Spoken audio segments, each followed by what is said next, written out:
Bonjour à tous et à toutes, j'espère que vous allez bien. Je vous retrouve pour une nouvelle vidéo en cette fin de mois de juillet. Je viens de rentrer de vacances donc je suis assez reposée et je me suis dit j'ai envie de leur faire une petite vidéo. En plus ça fait assez longtemps que j'ai pas fait de vidéo de manière régulière. J'aurais voulu en faire plus. J'ai toujours pas mal de réflexions, j'ai toujours un cheminement par rapport à l'autisme, mais j'ai juste manqué de temps cette année, même l'année d'avant. J'étais assez fatiguée et donc malheureusement je n'ai pas pu alimenter comme j'aurais voulu, autant de fois que j'aurais voulu cette chaîne.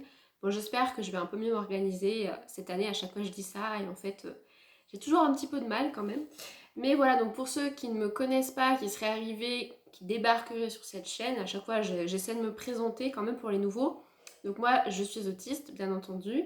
Je m'appelle April, enfin c'est comme ça que je me surnomme. Et j'ai été diagnostiquée en 2020, sur le spectre autistique. J'ai aussi un TDAH et une dyspraxie. Et donc mon projet en fait c'est de parler de mes particularités, au plus grand nombre, enfin de sensibiliser en fait le plus grand nombre à l'autisme. J'ai vraiment à cœur que nos particularités soient mieux comprises, mieux reconnue par la société. Et donc mon projet, c'est vraiment d'essayer de vous accompagner du mieux que je peux à travers mon témoignage, donc mes ressentis, mais aussi mes réflexions, et puis parfois des retours de lecture ou en lien aussi avec mes études. Voilà. D'ailleurs, au niveau professionnel, je suis un peu en transition, donc je suis toujours professeure de français. Ça va faire 8 ans maintenant, mais j'aimerais à l'avenir plutôt me réorienter vers un travail en lien avec la santé mentale et en particulier pour accompagner les autistes, ça serait l'idéal. Voilà, donc c'est un peu mon projet et cette chaîne du coup est dans la continuité de ce projet en lien avec ma volonté de sensibiliser et de partager avec vous mes réflexions sur l'autisme. Donc là, j'ai envie, en fait, je me suis dit de quoi j'ai envie de parler. J'aimerais en fait partager avec vous des outils que moi j'ai pu mettre en place pour m'aider dans mon quotidien et surtout au fur et à mesure des années, quand j'ai vu en fait ce qui se passait pour moi à la suite de ma RQTH etc. Je me suis dit qu'il fallait que je vous fasse un petit point peut-être sur la reconnaissance.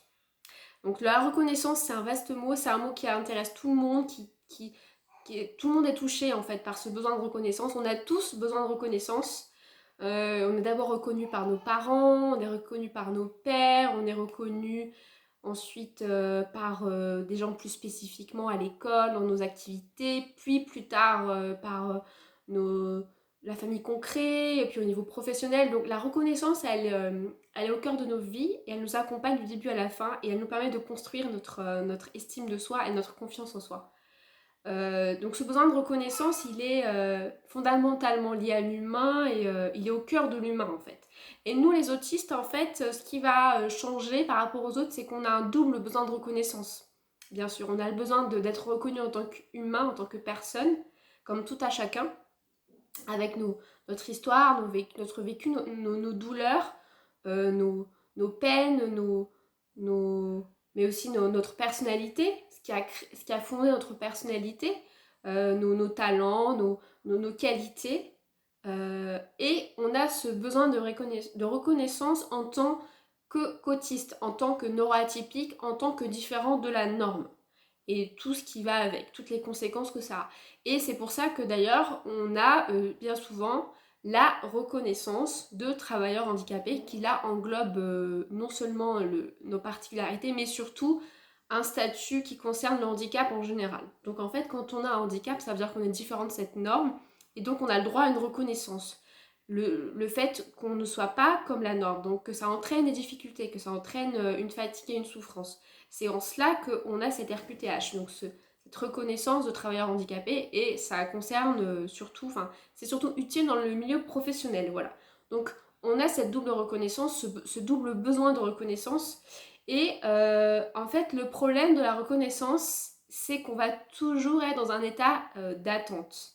On va attendre de la reconnaissance. Donc, le petit enfant, il attend d'être reconnu par ses parents, c'est-à-dire d'être aimé et d'être identifié comme un membre de la famille, comme un petit être qui est aimé et donc qui a de la valeur, qui est aimable. Et si je fais le parallèle avec le petit enfant, l'autiste, c'est pareil, ou la personne handicapée, elle va attendre la reconnaissance. Donc elle va attendre, je dirais peut-être pas de l'amour, mais en tout cas que ses difficultés, son parcours de vie semé d'embûches, ses souffrances, etc. soient reconnues par la société, par l'employeur, par la famille parfois, les amis, les amoureux, les enfants, et donc qu'elle soit légitime, qu'il y ait une légitimité à cette souffrance, à cette difficulté. Voilà. Et le souci d'être dans un état d'attente, bah c'est que ça a, pardon, un effet un petit peu pervers. Parce que quand on est en état d'attente, du coup, déjà on est mobile. C'est-à-dire qu'on n'évolue pas, on attend. Donc quand on attend en général, c'est qu'on est passif. Et on attend que l'autre, vous savez, se manifeste, vienne à nous, nous aide, nous comprenne, etc. Donc déjà, ça nous place dans une posture un peu où on va pas être acteur de sa vie. Où on est un peu, même carrément, dépendant d'un comportement extérieur. Donc le petit bébé, le petit enfant, il est dépendant de l'amour qu'il va recevoir de ses parents, de la bienveillance, des soins prodigués par ses parents pour se construire une estime de soi correcte, un amour de soi correct, mais à se dire qu'il il est aimable, il est digne d'amour et donc il va croire en lui et il va se sentir aimé et donc il va se sentir aimable. Et donc la personne handicapée, elle est aussi dans cet état d'attente de recevoir quelque chose de l'environnement, des autres, etc. pour se sentir là encore aimable dans le sens reconnu comme ayant des difficultés qui sont prises en compte à l'extérieur. Et du coup, le souci, c'est que ça nous plonge dans cette passivité, dans cette attente qui dure, qui dure, qui dure.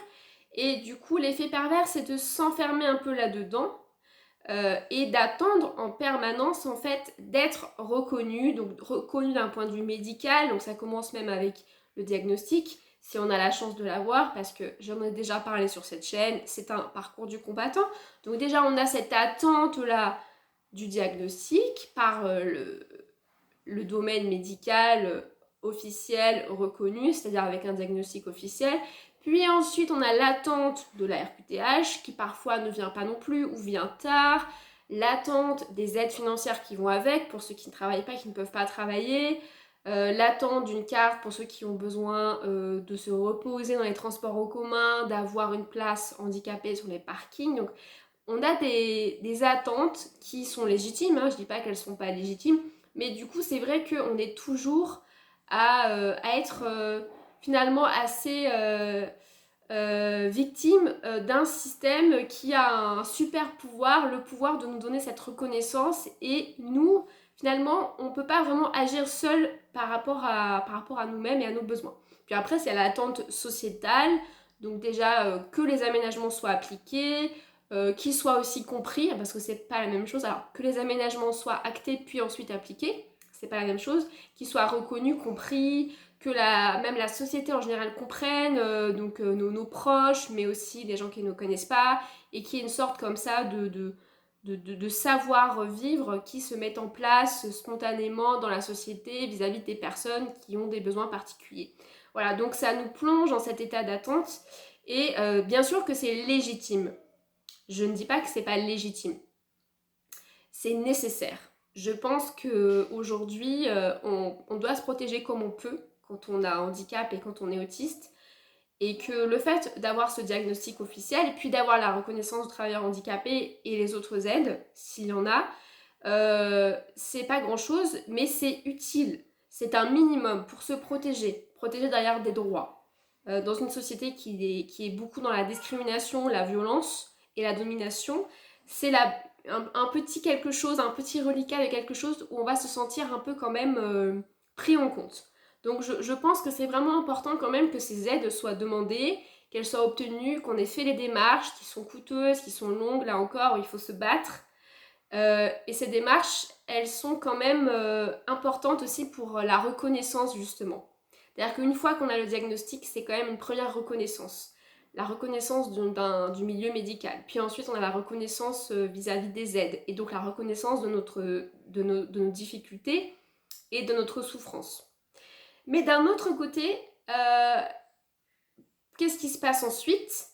C'est qu'on va attendre que ces aides soient appliquées, que la société nous comprenne, etc. Et en fait, ça peut se transformer en posture, et cette posture, elle risque de nous enfermer et de nous empêcher d'avancer, en fait, en nous mettant dans une espèce d'hyper-contrôle.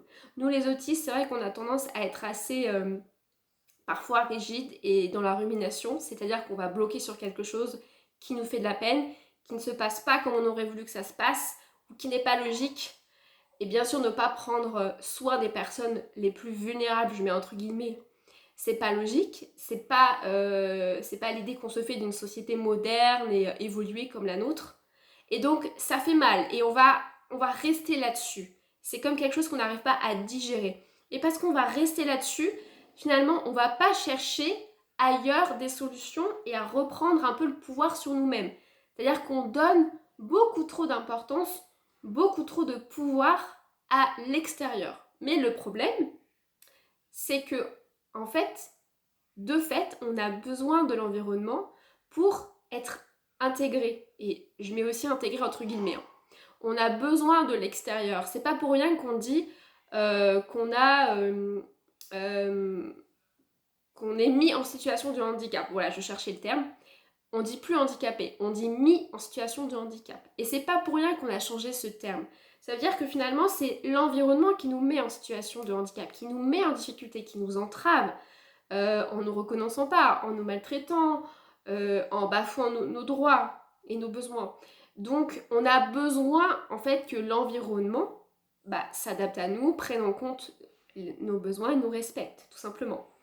Donc on est en attente vis-à-vis de cet environnement, et cette attente, elle est légitime. Ce besoin de reconnaissance de l'environnement est légitime. Mais en même temps, ça peut aussi nous piéger. Et c'est pour ça que je voulais faire cette vidéo. Non pas pour dire que ça ne sert à rien de demander des aménagements, ou ça ne sert à rien de sensibiliser à l'autisme, etc. Mais pour vous mettre en garde sur le fait que vous serez déçus, en fait. Et on est d'accord que vous êtes légitime dans vos demandes, quelles qu'elles soient. Vous êtes légitime à expliquer vos particularités, et il faut le faire, je pense. Il faut communiquer là-dessus. Mais si vous attendez d'être pris en compte, et même, je dirais, d'être respecté, c'est un peu triste, mais ça va jusque-là. Mon fils est en train de pleurer, j'espère que vous l'entendez pas. Je suis désolée. Si vous êtes en attente tout le temps d'être pris en compte, je dis pas en tant que personne, mais en fait c'est la même chose, hein, en tant que personne handicapée, en fait vous serez déçu, et vous serez amer même à force. Et puis vous risquez de vous enfermer dans une posture où vous allez plus vouloir faire d'efforts, bien sûr, parce que vous allez vous sentir en échec, et puis vous allez vous sentir impuissant, et puis c'est normal, parce qu'en fait, ça nous fait vivre de l'impuissance, cette situation. Vous imaginez, on a officiellement une reconnaissance qui nous dit qu'on est vulnérable, en fait. C'est ça, officiellement. Alors, dans cette société qui considère que le handicap, c'est être vulnérable, qui considère que avoir des particularités, c'est être fragile, et qui donc fait une hiérarchie entre les individus où les personnes fragiles, vulnérables sont en bas de l'échelle, bien sûr. Dans cette société-là, avoir une reconnaissance officielle d'être vulnérable, forcément que ça nous met dans une situation encore plus vulnérable, parce que là c'est officiel, encore plus de fragilité d'un certain côté. Et donc, vous risquez de vous mettre à nu, de vous dévoiler par rapport à ce diagnostic que vous avez et ces besoins d'aménagement, et de ne pas les obtenir, mais par contre de vous être dévoilé par rapport à vos vulnérabilités, ce qui peut quand même vous poser des problèmes. Imaginez, on est quand même dans une société assez perverse, faut pas se mentir. Imaginez si vous dites à quelqu'un que vous avez du mal à comprendre l'implicite, que vous êtes fatigable dans les interactions sociales, que vous avez besoin d'avoir vos repères. Et la personne qui est en face, qui est un peu tordue, qui est perverse, eh bien, elle a toutes les clés pour vous manipuler, pour vous faire souffrir, pour vous maltraiter, pour vous harceler. Vous lui apportez sur un plateau d'argent. Donc en fait, je sais pas si vous voyez où je veux en venir, mais c'est-à-dire qu'il faut bien avoir conscience. En fait, c'est avoir conscience que la base euh, de société dans laquelle on évolue, elle n'est pas fiable, elle n'est pas saine. Dans une société saine et fiable, avec des gens qui ont un esprit critique et qui ne sont pas dans des croyances vis-à-vis du handicap et de l'autisme, vous serez peut-être effectivement reconnu dans vos besoins, dans vos particularités, et vos besoins seront compris et seront acceptés. Et vous serez respecté. Mais on n'est pas dans une société saine, malheureusement. Et donc, il faut avoir ça en tête. Il faut pas, et c'est pour ça que je dis qu'il ne faut pas trop attendre des autres et trop attendre de cette société. Faites votre travail, qui est que vous reconnaissez vos droits. Donc, vous avez des droits. Ça, c'est quelque chose qui est écrit, qui est dans la loi. On ne peut pas déroger là-dessus. Donc, vous demandez une reconnaissance, un diagnostic, et puis des aménagements, par exemple, ou bien une carte pour vous reposer si vous avez besoin de vous asseoir. Et ça, c'est quelque chose sur lequel vous avez du pouvoir. Vous pouvez le faire et vous pouvez l'obtenir. Par contre, ensuite, l'application dans la réalité, parce que bien sûr, il y a la théorie et la pratique, ça, vous ne pouvez pas y faire grand-chose. Que les gens ne respectent pas ça, qu'ils outrepassent vos droits, qui sont quand même écrits, qu'ils n'appliquent pas vos aménagements, qu'ils profitent de la communication que vous avez fait autour de vos particularités pour vous maltraiter, ça c'est leur responsabilité. Et je sais bien que ça fait mal et que c'est douloureux. Et en fait, vous n'y pouvez rien. Vous n'y pouvez rien si les gens sont tordus et si la société n'est pas faite, cette plante me gêne, si la société n'est pas faite pour accepter, vous accepter en tant qu'autiste, et je dirais même vous accepter en tant que personne. Quand on voit à quel point, même entre eux, je parle entre neurotypiques, comment ils peuvent être violents, comment ils peuvent être odieux, comment ils peuvent aussi se manipuler, se marcher sur les pattes, se faire des sales coups. Pas étonnant qu'avec nous, ça se passe aussi mal. Hein. Mais tout le monde est un peu logé à la même enseigne par rapport à ça. Alors bien sûr, il y a des personnes qui ont plus de chance, qui sont élevées dans un environnement sain, qui les sécurise, qui n'ont peut-être pas le souci financier ou matériel, quel qu'il soit. Mais il y a quand même toujours un risque. Cette violence, personne n'est à l'abri de cette violence. Les personnes autistes, malheureusement, la subissent de plein fouet, parfois tous les jours. Mais on n'est pas protégé en fait de cette violence. Personne n'est à l'abri. Malheureusement, nous, on la vit très souvent et donc il faut composer avec ça. Il ne faut pas se voiler la face. Il ne faut pas tomber dans un discours sentimentaliste où on va vous dire vous inquiétez pas, maintenant que vous avez la RQTH, ils vont prendre en compte vos besoins, vous allez être accompagné, soutenu. Non, les gens n'en ont rien à faire. Les gens ne pensent qu'à eux. On est dans une société individualiste et narcissique avec de l'ego. On n'est pas dans une société saine, comme j'ai déjà dit. Bon, mais maintenant, est-ce qu'il faut forcément rester bloqué et s'apitoyer sur notre sort? Moi, ce que je veux vous donner comme piste là, c'est d'avoir de la souplesse. Vous voyez? Donc c'est pour ne pas que vous restiez bloqué. Vous avez le droit à cette reconnaissance que vous n'avez pas eu d'ailleurs, et ça a été très très difficile de vous construire toutes ces années sans cette reconnaissance. Vous la demandez, mais après ce qui se passe ensuite, en fait, il faut faire le deuil d'être compris, d'être soutenu, d'être accepté. Pas par tout le monde, il y aura peut-être des gens, mais il faut faire le deuil de ça, d'être compris par qui que ce soit.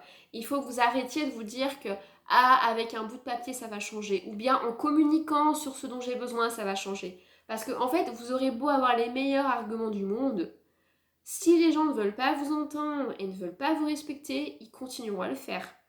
Donc ce n'est pas une question d'argumentation, c'est une question de volonté vis-à-vis de personne et vous ne pouvez rien contre ça. C'est pour ça que j'essaie de vous dire ce que vous pouvez faire et ce que vous ne pouvez pas faire. Ce que vous ne pouvez pas faire, c'est changer les gens, c'est les forcer à vous accepter, à vous respecter, etc. Mais ce que vous pouvez faire, par contre, c'est ne pas vous accrocher à ça. Ne pas vous accrocher à cette branche morte, à ce truc qui ne fonctionne pas, qui vous fait du mal. Lâchez-la, la branche, en fait. Donc c'est ça que j'essaie de vous dire. Et puis je vais même vous dire quelque chose, comme je l'ai déjà dit un peu plus tôt, même entre neurotypiques, c'est très difficile d'être compris à 100% par quelqu'un. Je crois que c'est très difficile, même entre autistes, on est tous très différents, on a tous une histoire différente, etc. D'être compris entre autistes. C'est très rare les personnes qui vont vraiment vous écouter Il y a des personnes formées à ça. Et même ces personnes formées, parfois, elles n'arrivent pas à vous écouter. Elles ne veulent pas vous écouter parce qu'elles ne veulent pas remettre en question leur représentation. Elles sont encore dans des croyances, dans des préjugés. Et donc, c'est très difficile, les gens qui vont vraiment vous comprendre, vous écouter, vous prendre en compte. Et même vous, parfois, vous avez du mal à vous comprendre de l'intérieur. Moi, je suis encore en train d'essayer de démêler ce qui vient de mon autisme, ce qui vient de mon anxiété, ce qui vient de des émotions, de mon histoire. Ça prend énormément de temps. Donc mettez-vous un peu à la place des gens à qui vous balancez que vous êtes autiste et que vous avez besoin de changement, enfin d'aménagement ou d'être pris en compte de telle façon. Pour eux, ils sont déstabilisés, mais je vais vous dire, ils sont déstabilisés parce qu'eux-mêmes ne le font pas, pour eux-mêmes. Ils ne se posent pas la question de leurs besoins, de ce qu'ils peuvent faire, de ce qu'ils ne peuvent pas faire, leurs limites en fait. Donc ils ne sont pas habitués à ça. Puisque comme j'ai déjà dit, on est dans une société performante, performeuse, où les gens qui avouent qu'ils sont fatigués ou qu'ils ont du mal sont vus comme des faibles. Donc c'est sûr que la plupart des gens sont dans une espèce de déni par rapport à ça. En fait, ils veulent pas entendre qu'eux aussi ils ont des limites. On est dans une société où on essaie de nous faire croire que c'est nos limites et que c'est l'instant présent tout le temps qu'on va kiffer et qu'il n'y a pas de problème.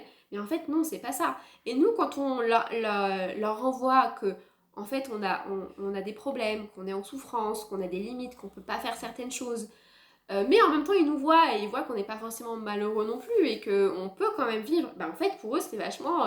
Je pense que ça les remue quelque part, en fait. C'est comme une sorte de révolution copernicienne, hein, voilà.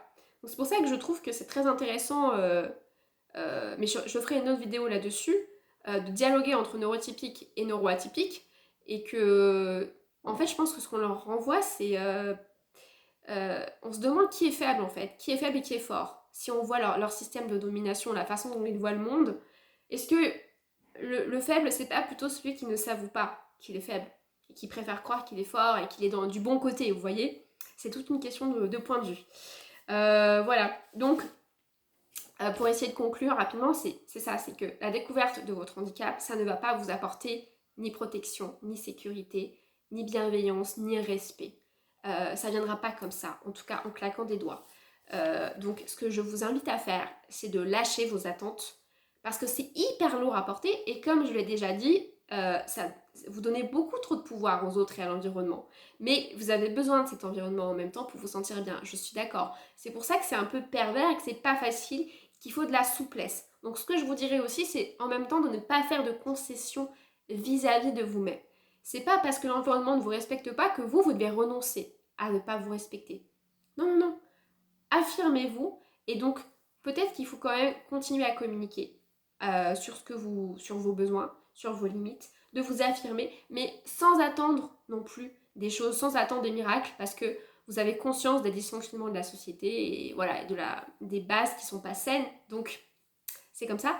Mais ne vous flagellez pas non plus par rapport à ces dysfonctionnements. Ne vous sentez pas coupable de ces dysfonctionnements et de la maltraitance dans laquelle vous êtes. Voilà, ne vous flagellez pas, mais ne vous victimisez pas non plus. Enfin, c'est la même chose, donc ne vous victimisez pas. En fait, ne vous dites pas que la situation est foutue, que l'humanité est perdue, que jamais vous en sortirez. Essayez, voilà, de prendre de la souplesse et de vous dire, lâchez les choses qui ne fonctionnent pas dans votre vie. Et puis, changez, et puis quittez ce travail qui vous maltraite, éloignez-vous de cette famille qui n'est pas à l'écoute de vos besoins, changez d'amis, changez de région si vous n'êtes pas bien dans cette région. Ayez le courage en fait de modifier ce qui ne fonctionne pas. Et puis d'essayer. C'est-à-dire parfois, vous n'essayez même pas. Les gens ne vous laissent pas votre chance, mais est-ce que vous laissez une chance? Vous voyez ce que je veux dire? Parce qu'on n'a qu'une vie. Et en fait, qu'est-ce que vous voulez pour votre vie? Comment vous voyez dans 5 ans? Quels sont vos rêves? Quels sont vos projets? Il faut vous dire, est-ce que je reste comme ça bloqué? Ou est-ce que j'essaie quand même de faire quelque chose? Et je sais que c'est dur et que tout ce que j'ai dit dans cette vidéo, c'est très sombre, c'est très négatif. J'ai dit que la société, elle est un peu perdue, quoi, que les gens sont un peu bousillés.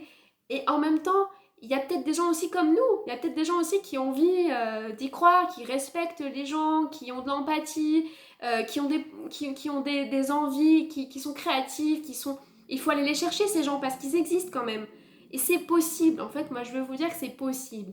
Et de pas rester bloqué à une situation qui vous fait souffrir. Parce que la reconnaissance, là c'est un peu bateau ce que je vais dire, c'est un peu parole de psy, de comptoir, mais il n'y a que vous qui pouvez vous la donner, vous comprenez? L'amour, il n'y a que vous qui pouvez vous le donner. Voilà, les parents, maintenant c'est fini. Vos amis, ils vous ont pas compris. Au travail, ils pensent qu'à faire du profit sur votre dos. Mais vous êtes capable de vous donner tout ça, de vous donner de l'importance et puis de vous accorder du temps et de prendre soin de vous. Et c'est très très important quand on a des particularités. Et ça passe aussi par bien se connaître, bien connaître ses besoins, prendre le temps d'introspection et ensuite, eh bien, changer ce qui ne fonctionne pas et lâcher quand ça ne va pas. Au lieu de s'accrocher, d'essayer de forcer les gens à rentrer dans un monde qui n'existe pas. C'est le monde des bisounours, c'est le monde de Barbie, parce qu'en ce moment on est dans Barbie. Voilà, les gens bienveillants et qui vous écoutez. Non, mais il y en a quand même. Donc il ne faut pas perdre espoir à 100%. Mais voilà, ayez de la souplesse. C'est ce que je voulais vous dire. Je fais comme ça des petites vagues. Voilà, parce qu'en fait, c'est quelque chose que j'ai expérimenté, où parfois je restais bloquée sur une expérience négative et puis je ruminais dessus pendant des jours, des semaines, des mois parfois. Donc, voilà, je pars en connaissance de cause et donc je vous donne juste des outils que moi j'ai pu développer à force. C'est de me dire, quand ça marche pas, ciao, bye bye, et je vais voir ailleurs. Et en fait, bah, c'est beaucoup plus agréable comme ça, c'est beaucoup plus léger et rien n'est bloqué dans la vie, rien n'est figé. Mais voilà, pensez à ce que vous voulez faire dans votre vie. Parce qu'on n'a qu'une vie et vous avez le droit d'avoir une belle vie. Voilà. Donc prenez soin de vous. J'ai envie de finir comme ça. Et j'espère vous retrouver très bientôt pour une prochaine vidéo. Ciao, bye bye.